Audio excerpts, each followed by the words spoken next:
In this episode, the acid test has an appetite for destruction. Everyone knows that rockers love to trash hotel rooms. So we'll pit a rock band against a wrecking ball to see who destroys a hotel room the best. Mike and John explore the legend of Jim Morrison's self-destructive hotel hangs.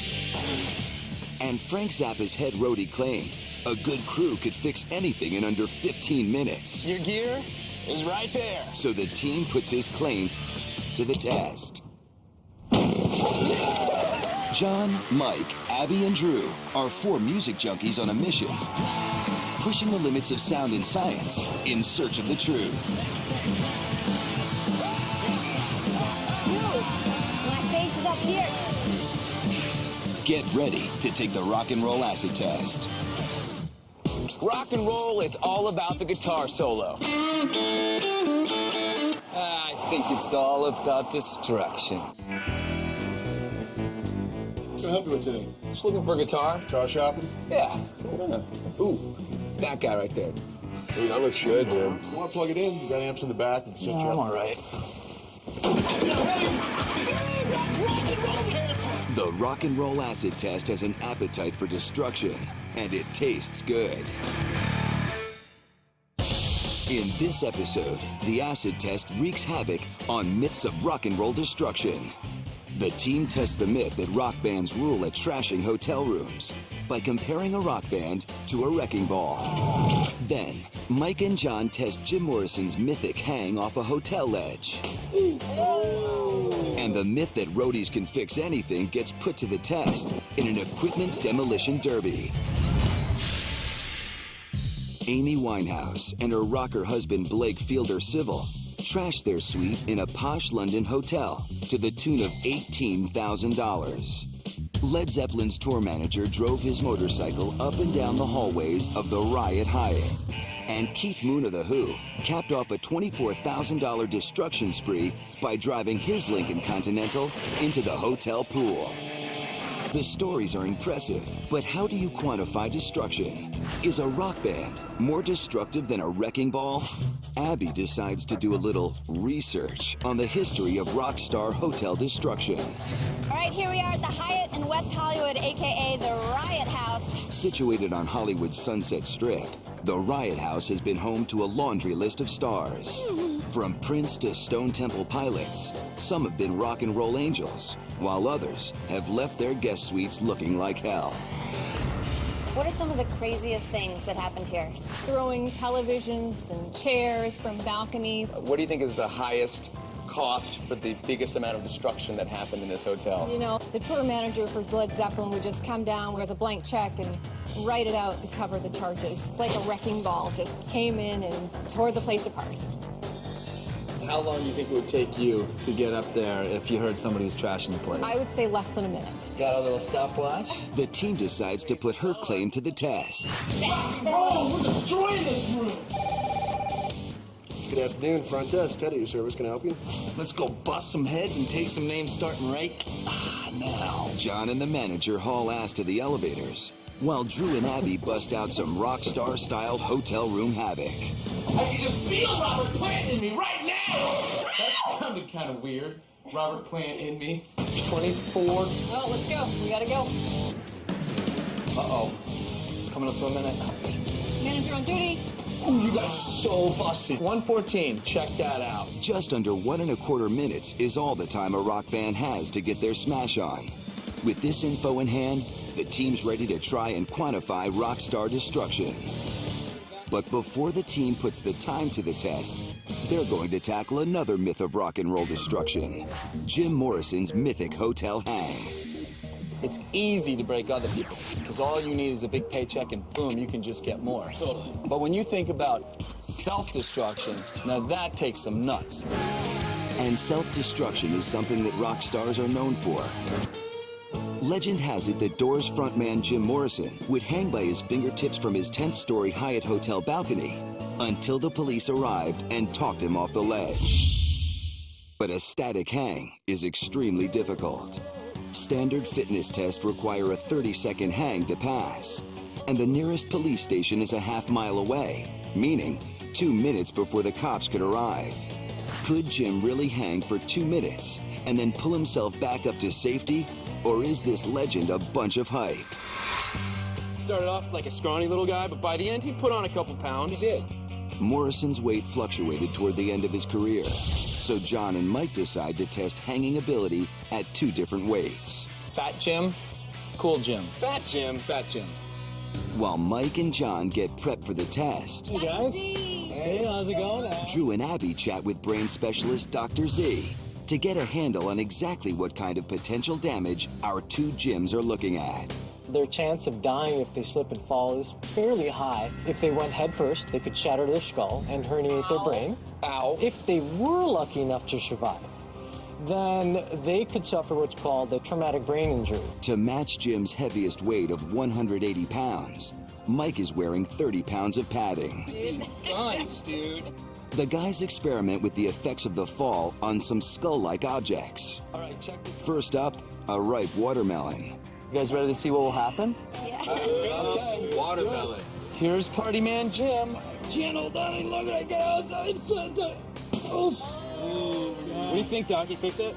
No, Humpty Dumpty's not getting back together again. Next, they go with something a little more accurate. A plaster skull has been encased in ballistics gelatin, a substance that has the same density as human tissue. Oops. This drop will really show what would happen if you slipped and fell. Let's get down there. As gruesome as the fake skull drop looks, the doctor informs them that the reality would be even worse. I think there would be blood all over this area too, along with various parts of internal organs. This is your brain. This is your brain on asphalt. There is one type of person that should hang from balconies. Idiots. After 2 minutes, ding, ding, ding, you're gonna try to climb back up. John and Mike are ready. Okay, let's do it. It's hang time. Go. For it, man. Let's start it now. 10 stories off the ground, Mike and John are starting to get a feel for serious self-destruction. Arms are burning. What exactly can happen to them again if they fall? Well, they could shatter their skulls. Wait, what? What was that? If you guys do fall on your backs and shatter your vertebra, you could sever your spinal cord and end up being a paraplegic or quadriplegic. The doctor's insights about the effects of a fall definitely have an effect on the guys. You got 15 seconds left. Only seconds remain, but Fat Jim is seriously struggling to hang on.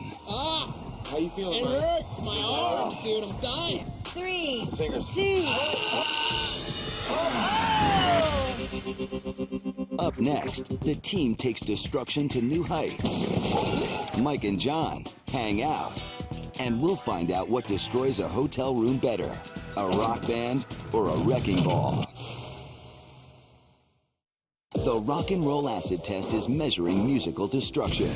The team pits a rock band against a wrecking ball to see which one destroys a hotel room the best. Then, we put Frank Zappa's roadie myth to the test when we see if roadies can really fix anything in 15 minutes or less.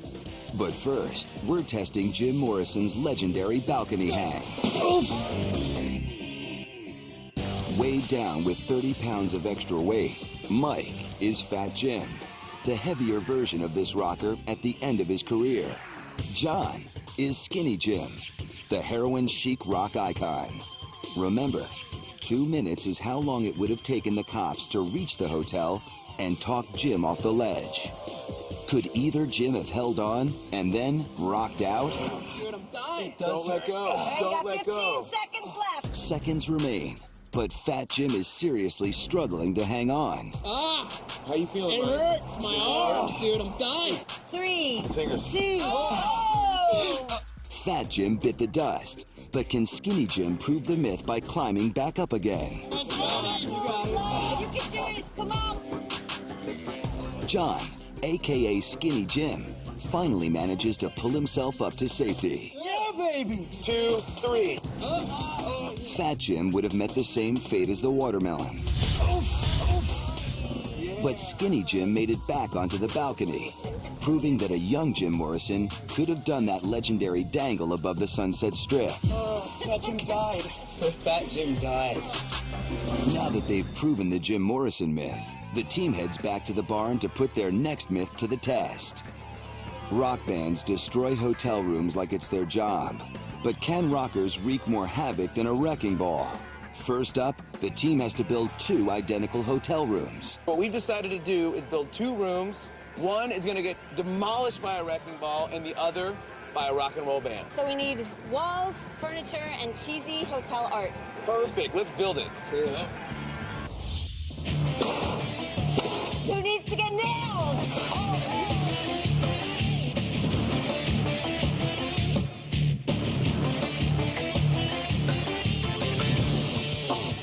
In order for the metric to play out, the rooms have to be identical all the way down to the furniture, appliances, and decorations.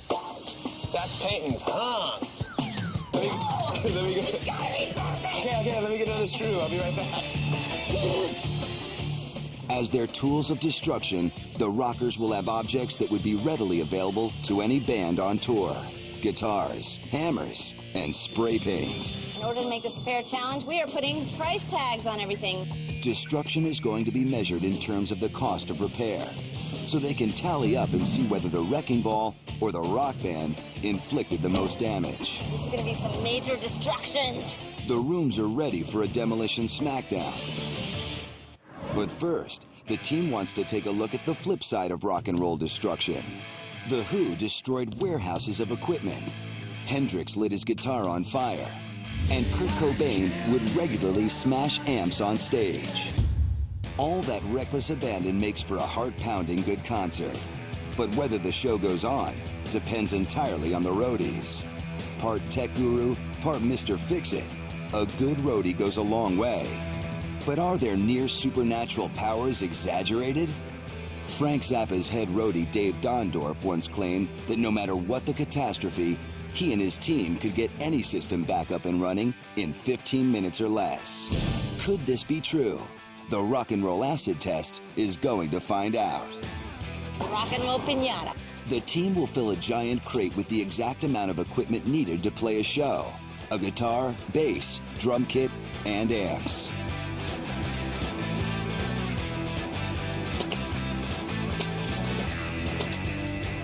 Okay, we got our crate. This thing's loaded full. Weighing in at 300 pounds, the crate of gear is going to be hoisted 46.5 feet and released. The fall will last 1.7 seconds, allowing the crate to build up an impact force of 60,000 pounds. This is the equivalent of all the gear getting hit by a fully loaded tour bus going 20 miles per hour. It's gonna be sick. The crate is packed and ready to drop. Time to meet the roadies. We have got a badass team of proven road dogs assembled here. These guys keep the biggest bands in the world on stage. Van Halen, Nickelback, Alice in Chains, Def Leppard. Are you guys ready to put this Frank Zappa roadie claim to the test? Yeah! Any problem solved in 15 minutes? Bring it on! All right, because your gear is right there. You gotta be kidding me! You guys are screwed. Hope the band's not in there, too. The roadies are confident in their ability to fix any problem in under 15 minutes, just like Dave Dondorf claimed. But they haven't seen destruction like this before.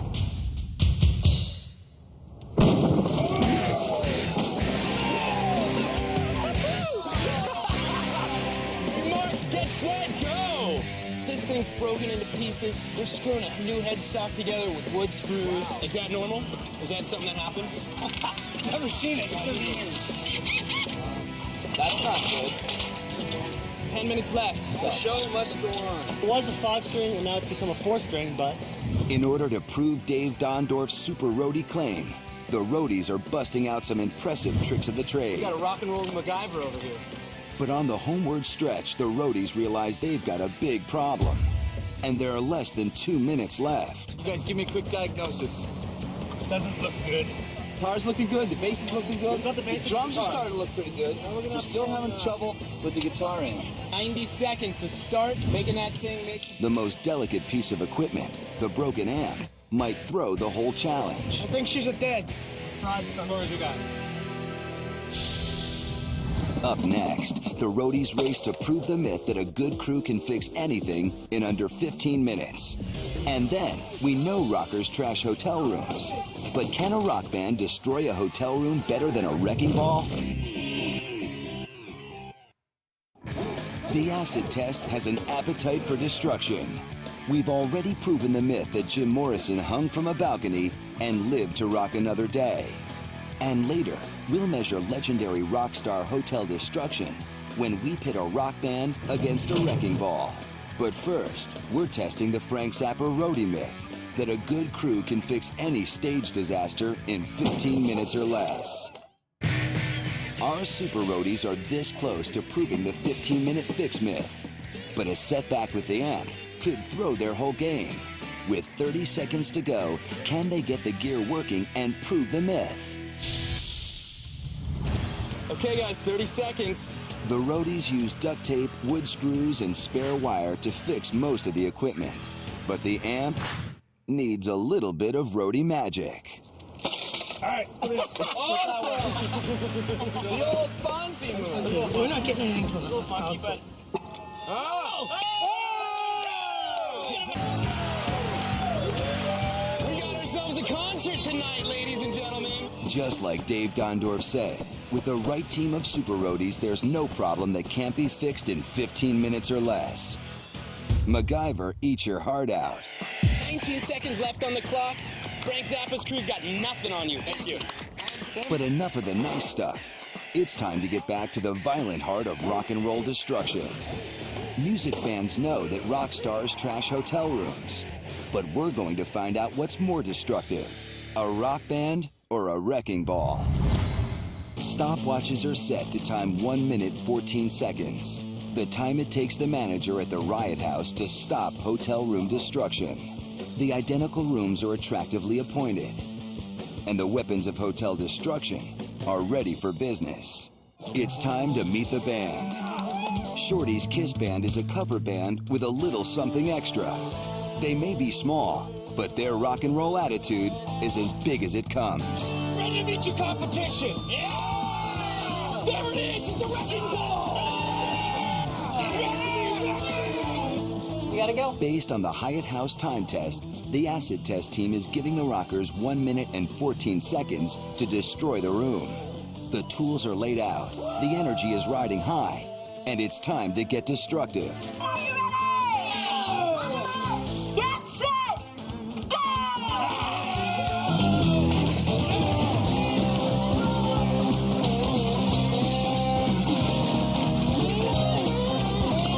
Come on! 20 seconds! Burn it, baby! Burn! He's burning the whole place down! It's hot right now!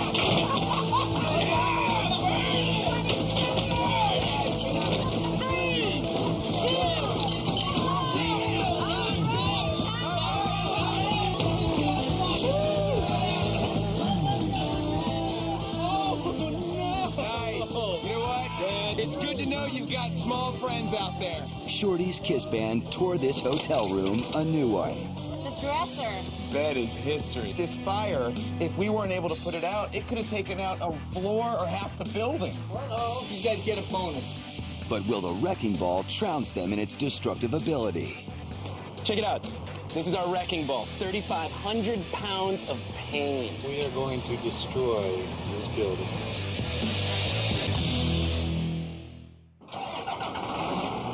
The wrecking ball will swing 180 degrees to hit the hotel room. At full acceleration, the ball's impact will be over 6,000 pounds, equal in slamming force to a full-size SUV.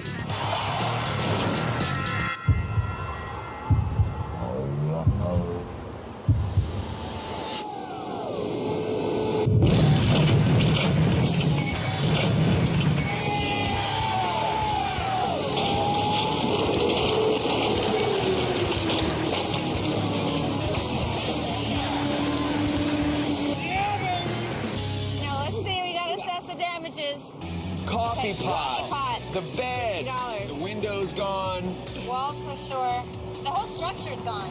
All right, I've tallied the numbers here, folks. Shorty's Kiss Band did $2,800 worth of damage. Yeah! The Wrecking Ball, total damage, $2,150. The acid test is proven when it comes to destruction. Rock and roll rules. That's just one big ball, but we had 8 big balls right there. From rocking and wrecking to dangling and mangling, the acid test put the smack down on myths of rock and roll destruction.